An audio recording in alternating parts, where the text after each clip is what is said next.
Hi everyone.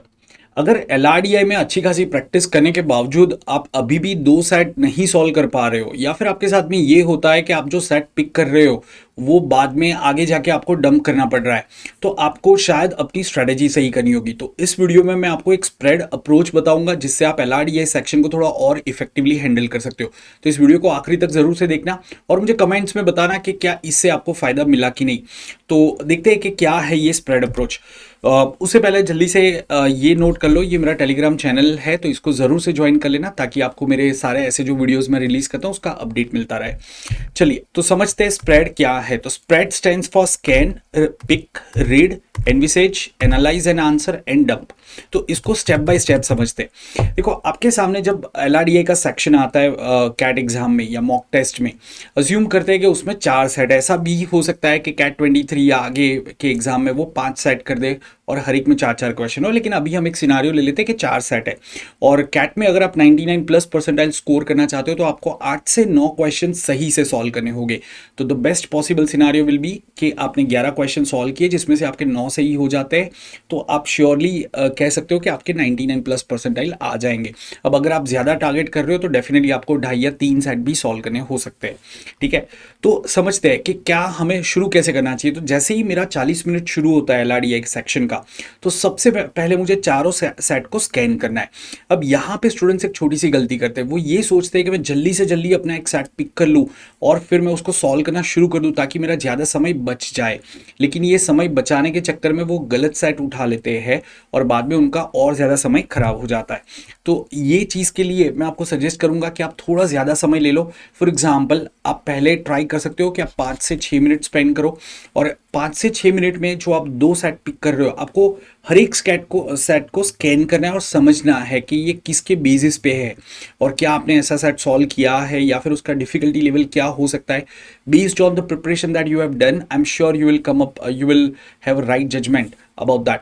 तो आप 5 से 6 मिनट उसके ऊपर स्पेंड करो और अगर आपको ऐसा लगता है कि जब आपने पेपर कंप्लीट किया मॉक टेस्ट और आप जब एनालाइज कर रहे हो तो आपको ऐसा लगता है कि यार ये सेट मैंने गलत पिक किया, उससे तो ये इजी था। अगर ये चीज़ होती है आपके पास जब आप एनालाइज करते हो, उसका मतलब ये हुआ कि आपको स्कैन में थोड़ा और ज़्यादा समय देने की ज़रूरत है। एट द सेम टाइम ऐसा भी हो सकता है कि काफ़ी लोगों ने बहुत अच्छी प्रिपरेशन करी है तो शायद उनको 5 से 6 मिनट की स्कैन में स्पेंड करने की ज़रूरत ना पड़े, वो 3 से 4 मिनट में भी डिसाइड कर सकते हैं। हर एक सेट पे उन्होंने 1-1 मिनट स्पेंड किया, समझा क्या है, लेकिन वो थोड़ा सा रिस्की हो जाएगा। वो उनके लिए है जो बहुत वेल प्रिपेयर्ड है एंड बहुत ही कॉन्फिडेंट है। तो आप ऑन एन एवरेज 5 से 6 मिनट डेफिनेटली स्पेंड कर सकते हो। उसके अगर आपने 6 मिनट भी स्पेंड कर लिया, still you have 34 minutes and आप दोनों सेट में अराउंड 17 मिनट्स डाल सकते हो जिससे आप कंफर्टेबली 2 सेट तो सॉल्व कर ही सकते हो। ठीक है, यहाँ पे मैं अज्यूम कर रहा हूँ कि आप 99 के आसपास परसेंटाइल टारगेट कर रहे हो। अगर आप 100 परसेंटाइल टारगेट कर रहे हो, डेफिनेटली आपको थोड़ा जल्दी करना पड़ेगा वो चीज़ को। तो ये हो गया स्कैन। अब आपको जब स्कैन कर लिया तो आपको इमीडिएटली डिसाइड करना है कि मैं पहला कौन सा सेट सॉल्व करूंगा। डेफिनेटली आप जो सबसे ईजी सेट होगा, या फिर मैं ये कह लूँ कैट में ईजी सेट तो कम ही आते हैं, तो जो लीस्ट डिफिकल्ट सेट होगा वो आप पिक करोगे। अब काफ़ी बार ऐसा होता है कि भाई अरेंजमेंट्स के क्वेश्चन जब भी आए हैं या टीम फॉर्मेशन के क्वेश्चन आए तो नॉर्मली वो मॉडरेट, इजी मॉडरेट रहते हैं, तो आप डेफिनेटली अरेंजमेंट वाला सेट पहले देखोगे और अगर आप कंफर्टेबल हो उस एरिया में तो आप उसको सॉल्व करोगे। सिमिलरली कुछ स्टूडेंट्स क्वांट बेस्ड पजल में काफ़ी अच्छा परफॉर्म करते हैं तो वो क्वांट बेस्ड पजल को भी पिक कर सकते हैं। So based on your strength and based on your understanding you will decide कि कौन से 2 सेट कौन से ऑर्डर में आप सॉल्व करोगे। ठीक है, तो वो हम देखेंगे कि मेरे सामने 4 सेट आते हैं तो नेक्स्ट स्लाइड में वो मैं आपको दिखाऊंगा। फिर आपको जो भी सेट आपने पहला पिक किया जो आप सॉल्व करने जा रहे हो, तो आप एक टारगेट सेट करो कि मुझे अराउंड 15 मिनट उसके ऊपर स्पेंड करने हैं। तो उसमें से आप 3 से 4 मिनट उसको रीड करके समझने में स्पेंड करोगे। तो एनविसेज मतलब विजुलाइज। जैसे हर एक सिचुएशन विजुलाइज नहीं हो सकती लेकिन ज़्यादातर सिचुएशन हो सकती है। ठीक है, जैसे अगर कोई अरेंजमेंट का सिनारियो दिया या फिर कोई एक बहुत ही अलग रियल टाइम सिनारियो दिया, जैसे कैट में आप देखोगे पार्किंग लॉट का क्वेश्चन आया था या फिर कोई गेम्स एंड टूर्नामेंट का क्वेश्चन आता है, तो आप उसको जब रीड कर रहे हो तो आप उसको विजुलाइज करो माइंड में। स्टूडेंट्स क्या करते हैं कि वो हर एक डेटा पॉइंट को ग्रास्प करने की कोशिश करते हैं, तो आप जब रीड कर रहे हो आपको ग्रास्पिंग नहीं करनी है, सिर्फ आपको ये पता होना चाहिए उसके रूल्स क्या है, की पॉइंट्स आपको ध्यान में रखने हैं, लेकिन वैल्यूज, फिगर्स, नाम, ये सब याद रखने की कोशिश नहीं करनी है, ठीक है। और आपको विजुलाइज करना है कि पूरा सिनारियो क्या है। Once you have understood the scenario, definitely you can also read the questions before answering and analysing the set, ठीक है। तो फिर नेक्स्ट स्टेज आता है analyse and answer the question, okay. और उसके बाद में लास्ट स्टेज आता है डंप। मतलब अभी ऐसा भी हो सकता है कि मैंने जो सेट पिक किया वो शायद मैं उसको सॉल्व करने की कोशिश कर रहा हूँ, जब एनालाइज करने की कोशिश कर रहा हूँ मैं उधर स्टक होता जा रहा हूँ।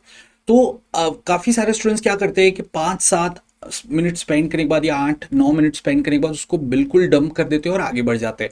सो before you dump the set, try to answer 1 or 2 question from that. तो ये एक चीज़ बहुत इंपॉर्टेंट है। आप अब ज़्यादातर कैट के सेट्स देखोगे उसमें एक क्वेश्चन कम से कम ऐसा होता है जिसके लिए आपको पूरा एनालिसिस करने की ज़रूरत नहीं होती है। कहीं ना कहीं कोई पॉइंट मेंशन किया है, उससे आप पता कर सकते हो कि इसका आंसर क्या आएगा। मैंने अपने वीडियो जो सेशंस कंडक्ट किए उसमें भी ये चीज़ बताई है। उसके अलावा कुछ टीटा क्वेश्चन होते हैं और आपको पता है जैसे रैंकिंग का सेट है, अब उसके अंदर आपको पता है कि 6 स्टूडेंट्स हैं, उनके रैंक 1 to 6 ही होंगे, उसमें से कोई एक वैल्यू आएगी। यहाँ पे आपको पूछा है कि इसका रैंक क्या होगा, सपोज ऐसा सवाल आया। तो और उसमें भी जब आप रीड करते हो आपको पता है कि ये बंदा इससे नीचे रैंक हुआ है, तो पता चल गया कि ये जिसका हमें रैंक पूछा है वो फर्स्ट तो नहीं हो सकता। अब वैल्यू बचे 2 to 6, तो उसमें से कोई एक वैल्यू आप उधर स्मार्टली गैस करके टाइप कर सकते हो before completely living that set. तो जल्दबाजी में स्टूडेंट्स क्या करते हैं कि पूरा सेट ही बिना एक भी क्वेश्चन आंसर के छोड़ देते हैं। मैं यहाँ पे बिल्कुल नहीं कह रहा हूँ कि कोई एमसीक्यू क्वेश्चन में गेस वर्क करो, ऐसा मैं नहीं कह रहा हूँ। स्मार्ट गेस कह रहा हूँ, मतलब जहाँ पे आपको पता है कि ये दो नहीं हो सकता, ये दो ही ऑप्शन हो सकते हैं, तो उसमें से एक टिक कर सकते हैं। तो इस तरीके से कोई भी सेट को कंप्लीटली डंप करने से पहले आप उसको सोचो कि एक आध दो क्वेश्चन क्या मैं आंसर कर सकता हूँ, कोई डीटा क्वेश्चन आंसर कर सकता हूँ। तो ये चीज़ आपको देखनी है। तो अब एक सिनारियो ले लेते हैं, जैसे ये आपका पेपर है, उसमें 4 सेट है, सेट 1 2 3 4। सपोज सेट 1 आपका क्वांट बेस्ड सेट है, क्वांट बेस्ड पजल है। सेट 2 आपका अरेंजमेंट है, games and tournament. Set 3 and set theory maximisation minimisation का चौथा सेट है। अब इसमें से आपने चारों सेट स्कैन किए और आपको पता चला कि यार ये जो सेट थियरी वाला क्वेश्चन है ना, ये काफ़ी डिफिकल्ट होगा, इसको मैं नहीं करना चाहता हूँ, ठीक है। अरेंजमेंट वाला मुझे डूएबल लग रहा है, और इन दोनों में से आप क्वांट बेस्ड पजल में थोड़ा ज़्यादा कंफर्टेबल हो तो आपने ये पिक किया। बट सबसे पहले आप अरेंजमेंट करोगे, क्योंकि आपने अरेंजमेंट के सेट सॉल्व किए और उसमें आपकी एक्यूरेसी भी काफ़ी अच्छी बनती है। तो इसको आप सॉल्व करोगे, फिर आप इसके ऊपर आ जाओगे और इस तरीके से 2 सेट कंप्लीट करोगे। अब ये चारों सेट को जब आप स्कैन कर रहे थे तब डेफिनेटली आपने बाकी के ये 2 सेट का भी तो डेटा कैप्चर किया था। तो अगर ये 2 सेट आपके सॉल्व हो जाते हैं और आपके पास 5-6 मिनट बच जाते हैं, तो उसमें आप क्या करोगे, इन दोनों में से जो भी सेट, जैसे गेम्स एंड टूर्नामेंट में खास करके, उसमें अगर आप देखोगे एक आध दो टीटा क्वेश्चन होंगे, तो थोड़ा सा वापस इसको रीड करो और देखो क्या कोई क्वेश्चन ऐसा है जो सीधा सीधा कोई पॉइंट है उससे आंसर हो जाता है।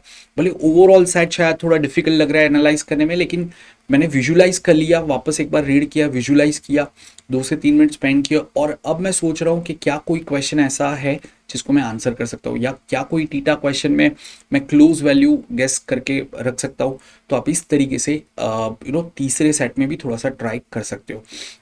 तो दोस्तों, जैसा मैंने आपको बताया कि अगर आप स्कैनिंग में थोड़ा ज़्यादा समय स्पेंड करोगे, ऑटोमेटिकली आपका सेट सिलेक्शन बेटर होता जाएगा, और जो चांसेस है कि आपको पूरा सेट आधा जाके डंप करना पड़ा वो नहीं होगा।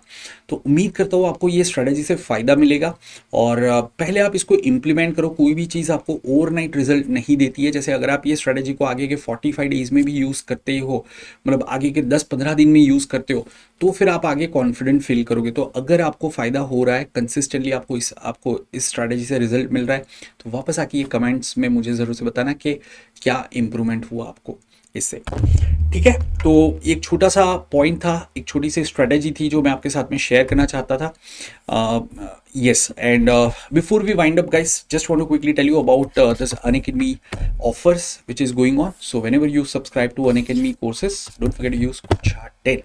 अच्छा, मैं हर रोज़ ऑलमोस्ट वीक में जब भी मुझे टाइम मिलता है मैं डीपीपी रिलीज़ करता हूँ यूट्यूब पे। ये सारे फ्री डीपीपी है, तो आप उसकी ज़रूर से प्रैक्टिस करना। मेरे टेलीग्राम ग्रुप में उसका पीडीएफ भी मैं रखता हूँ, तो आप उससे प्रैक्टिस कर सकते हो उसको, और फिर जो वीडियो मैंने दिया है उसका सोल्यूशन उसमें आपको मिल जाएगा। उसका पूरा एक प्लेलिस्ट बनाया है, तो ये LRDI मोस्ट इंपॉर्टेंट सेट करके आपको एक प्लेलिस्ट दिखेगा, आप उससे और प्रैक्टिस कर सकते हो।